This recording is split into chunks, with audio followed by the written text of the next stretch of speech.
ছাত্রছাত্রীবৃন্দ, আজকে আমি মাধ্যমিক ইতিহাস বিষয়ের ষষ্ঠ অধ্যায় থেকে কিছু প্রশ্ন উত্তর আলোচনা করলাম। এসো তাহলে প্রশ্নগুলি দেখে নেওয়া যাক। 1. অসহযোগ আন্দোলনে কৃষকদের নেতৃত্ব দেন বাবা রামচন্দ্র। 2.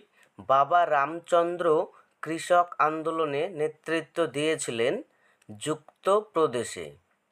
3. একা আন্দোলনের নেতা ছিলেন মাদারি পাসি। 4.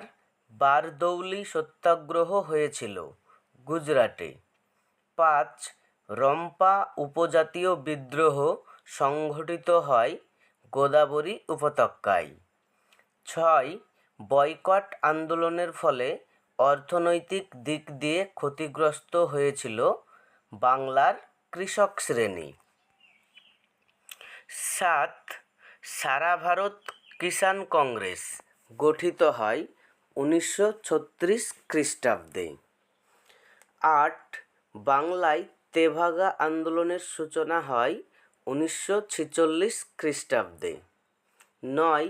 অন্ধ্রপ্রদেশ রায়ত সভা প্রতিষ্ঠা করেন এন.জি. রঙ্গ। 10. তেলেঙ্গানা বিদ্রোহের নেতা ছিলেন রবি নারায়ণ রেড্ডি। 11.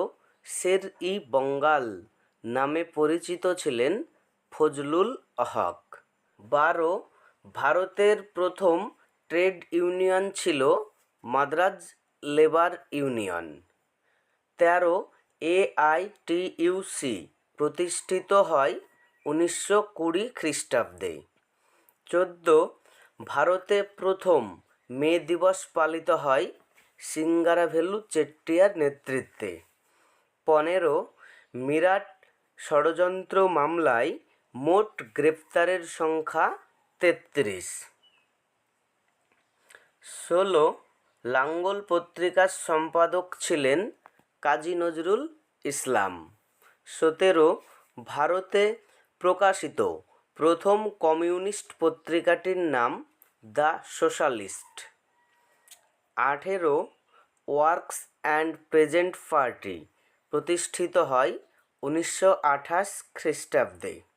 19. মিরাট ষড়যন্ত্র মামলা শুরু হয় 1929 খ্রিস্টাব্দে। 20. 1939 খ্রিস্টাব্দে অনুষ্ঠিত ত্রিপুরী কংগ্রেসের সভাপতি হন সুভাষচন্দ্র বসু। 21. ফরওয়ার্ড ব্লক প্রতিষ্ঠা করেন সুভাষচন্দ্র বসু। 22. বিপ্লবী এম.এন. রায় এর প্রকৃত নাম নরেন্দ্রনাথ ভট্টাচার্য। 23. ভারতে সাম্যবাদী আন্দোলনের জনক বলা হয় নরেন্দ্রনাথ ভট্টাচার্যকে। এই হচ্ছে ষষ্ঠ অধ্যায় থেকে কিছু ছোট প্রশ্নোত্তর। পরবর্তী অধ্যায়ের ভিডিওগুলি পেতে চ্যানেলটি সাবস্ক্রাইব করে পাশে থাকা বেল আইকনটি অন করে রাখো।